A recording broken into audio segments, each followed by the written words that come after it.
I'm here with Columbus head football coach Randall Montgomery and four-star running back Kylin Hill. Coach, congrats on first, I think, just getting through the season, because sometimes I feel like that's an achievement almost in itself. Do you mind just talking me through the ride that you guys had in 2016? One of the seasons that we had, this is year 3 for me and my staff, and we wanted to come into this year. We had a lot of great talent coming back, and just kind of build on some of the things that we did last year. Had a worse record than we had last year, but overall, I think we're still moving the program in the right direction. I would be always inclined to agree with you on that, just because I felt like you guys had so much talent heading into the year, and I think that your record is reflective of some hard losses, in my opinion. And I was there to watch 2 of those, I believe, in Tupelo and West Point as well. Just take me through, I guess, just how you guys were able to still bounce back and have a pretty decent finish to the season. That's just something that we always talk about, just kind of finish what you started. And, this year was a season where, actually, you go back to last year, it was a season where we kind of snuck up on some people because they weren't expecting us to be very good. And this year we were kind of, people weren't actually kind of circling the date on the calendar for us, so to speak. And, for us, just to kind of stay in the fight is what we kind of talk about. And, we were able to finish strong and get into the playoffs and played a really good Madison Central team, and maybe a possession or 2 away from winning that ball game. I would definitely agree with you on that. I felt like that was one game that really could have gone either way. I know a lot of people also watching that game were pretty intrigued by your team as a whole. A lot of people, right when the 2016 season ends, they look toward 2017 already. Anybody on the Columbus roster kind of jump out at you or emerge that made you kind of say, hey, we got somebody here for next year that may help us a lot? Yeah, we've got some guys that we feel real comfortable about going forward next year. We've got another running back who, took advantage of his touches because, we had 2 really good running backs, plus our quarterback was a great runner. His name is Patrick Jackson, and we're looking for a lot of big things out of him. Up front, we've got a great defensive end coming back in Josh Gray, and then we've got a great cornerback in Devin King that we're really excited about. So we've got some good players coming back.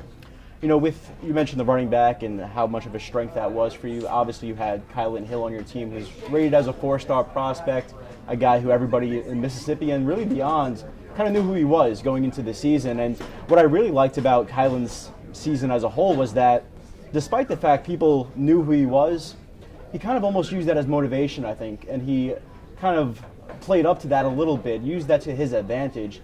And that's at least what I saw from my point of view. What about you? I mean, what did you see from him as far as taking that sort of pressure and still producing consistently for you guys?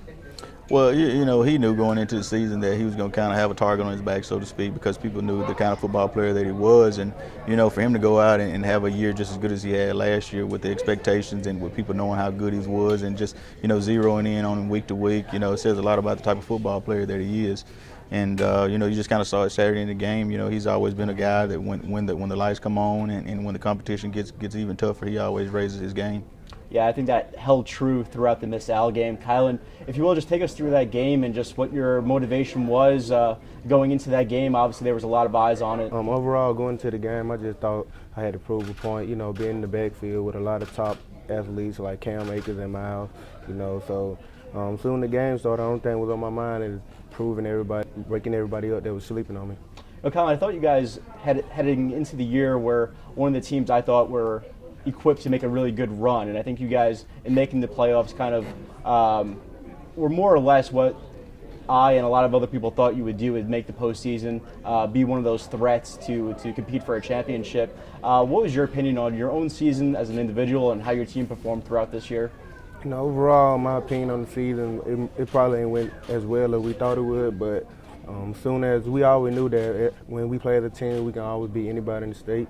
And we were one of them teams, sadly, start out slow, then turn it on late. But when we started off fast, and we always finished. Also, another thing that I liked about your season in particular was I remember early on in the year, I think this was a game against Tupelo, or one of those games that you kind of circle because it's division play, it starts to matter a little bit more.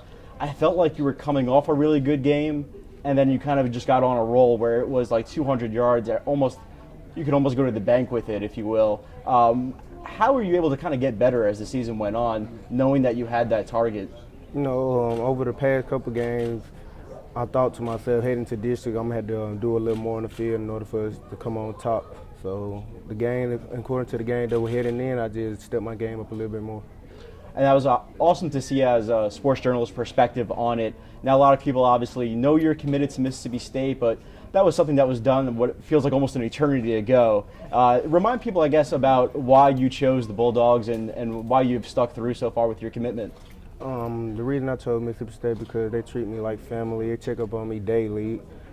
Since in-home visit have started, they came and check on me every weekend, every Sunday. Coach Knox, Coach Mullin text me every morning, good morning, and it's basically family over there. Recruiting, I just feel like it never really truly ends until you sign, until you kind of get all that over with. Are you still going to kind of do some officials, kind of just take advantage of the experience, considering it is a once-in-a-lifetime deal? Yeah, so far I'm just taking advantage of the experience, hearing what every coach has to tell me, even though I'm committed to state. You know, I'm just taking advantage of it because as soon as I sign on the dotted line, it's all over. Where are you headed to between like now and the point where you make things official? Right now, I'm just listening to every coach that has something to say, just listening out, and just taking my time with the season. Absolutely. Well, I wish you the best of luck, of course. It was a blast covering you, and thank you guys both for joining us here today.